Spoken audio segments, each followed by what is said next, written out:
Bem-vindo à Caverna de Platão. Hoje nós vamos mergulhar no essencial de Erving Goffman.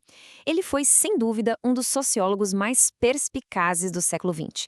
O trabalho dele simplesmente mudou a forma como a gente entende a nossa vida social, sabe? As interações mais básicas do dia a dia. E as ferramentas que ele criou continuam super atuais para a gente decifrar o mundo ao nosso redor. Então, para a gente entender de verdade a obra do Goffman, é fundamental a gente primeiro olhar para o tempo em que ele viveu. Afinal, as ideias de um pensador não surgem do nada, né? Elas são, na verdade, uma resposta ao mundo daquela época. Por isso, vamos começar por aí, pelo contexto histórico do autor. Erving Goffman nasceu lá no Canadá, em 1922. A jornada acadêmica dele foi bem interessante. Ele se formou em sociologia em 45 e fez o doutorado na famosa Universidade de Chicago. Mas olha, um ponto de virada na carreira dele foi a pesquisa de campo que ele fez lá no começo dos anos 50, numas ilhas remotas da Escócia. Foi essa experiência, essa imersão, que deu a ele o material para o primeiro grande livro, A Apresentação do Eu na Vida de Todos os Dias, de 1959. Logo depois, em 61, veio Manicômios, que foi resultado de uma outra pesquisa, dessa vez infiltrado em hospitais psiquiátricos. Goffman faleceu em 1982 nos Estados Unidos, deixando um legado intelectual gigantesco. O pensamento do Goffman, claro, foi moldado pelo seu tempo. Ele foi muito influenciado pela escola de Chicago, que tinha essa pegada de pesquisar a vida urbana de perto, e também pelo interacionismo simbólico, que é aquela ideia de que o nosso eu, a nossa identidade, se forma na interação com os outros. E, para completar o cenário, a gente tem um mundo pós-Segunda Guerra, com o crescimento de instituições enormes, e também a explosão da cultura de consumo e da mídia, que fez todo mundo se preocupar muito mais com a própria imagem e com os papéis sociais. Era o palco perfeito para as investigações dele. Agora sim, vejamos as principais teorias do autor. São elas que revolucionaram o jeito que a sociologia olha para o nosso cotidiano. Em 1959, com A Apresentação do Eu, Goffman lança sua ideia mais famosa, a análise dramatúrgica. A sacada central é genial. A vida social funciona como um grande teatro.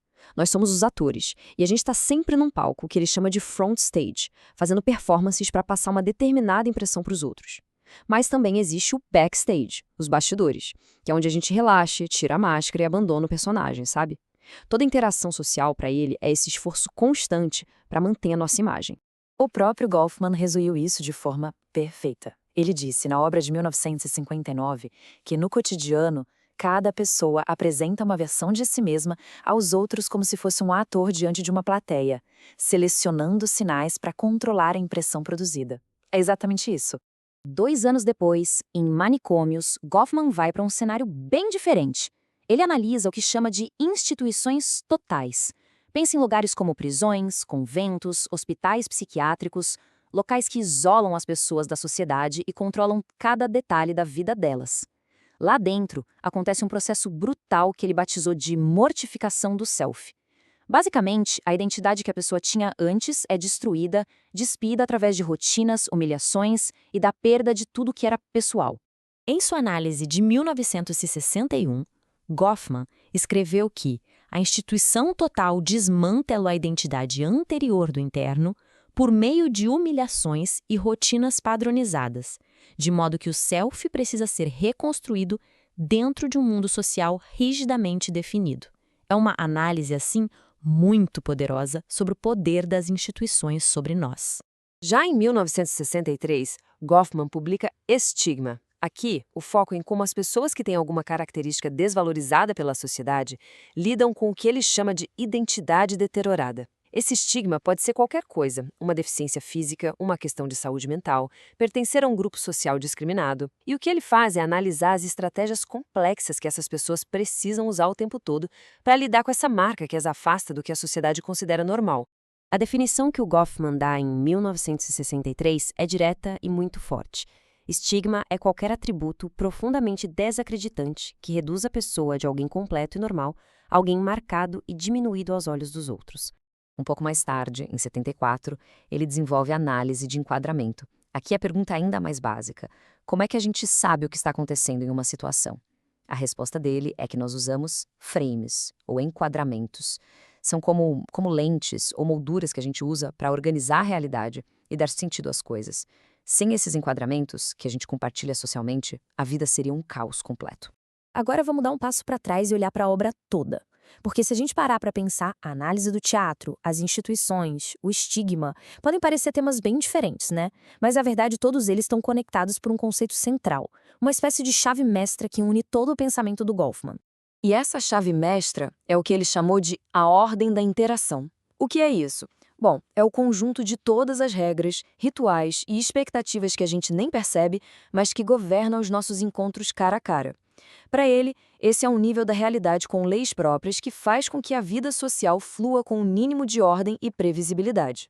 Então, a maior parte do trabalho dele, na verdade, é descrever os mecanismos que a gente usa para manter essa ordem funcionando. A apresentação de si é o nosso esforço para agir de acordo com o que a situação pede.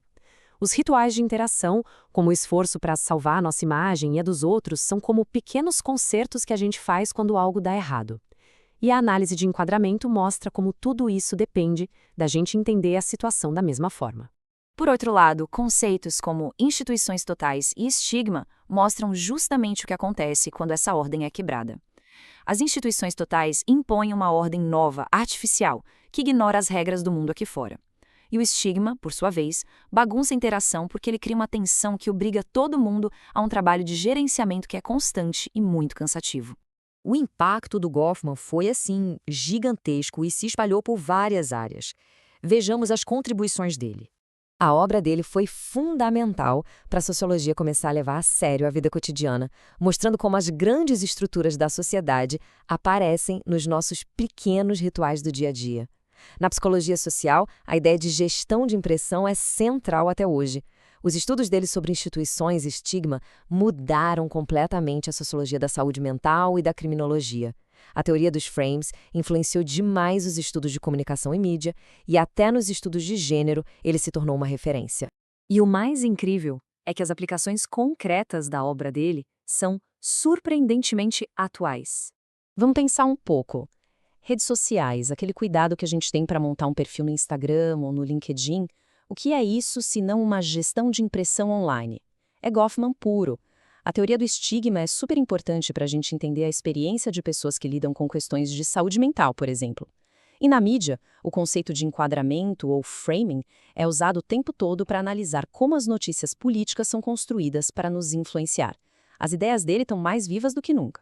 E para quem ficou com vontade de se aprofundar no pensamento do Goffman, existem algumas obras que são o ponto de partida ideal. Esses são os livros essenciais. Primeiro, claro, a apresentação do eu na vida de todos os dias. É o livro que apresenta a abordagem dramatúrgica, a ideia do teatro. É simplesmente o melhor lugar para começar a entender essa relação tensa entre quem a gente é e o que a situação exige da gente.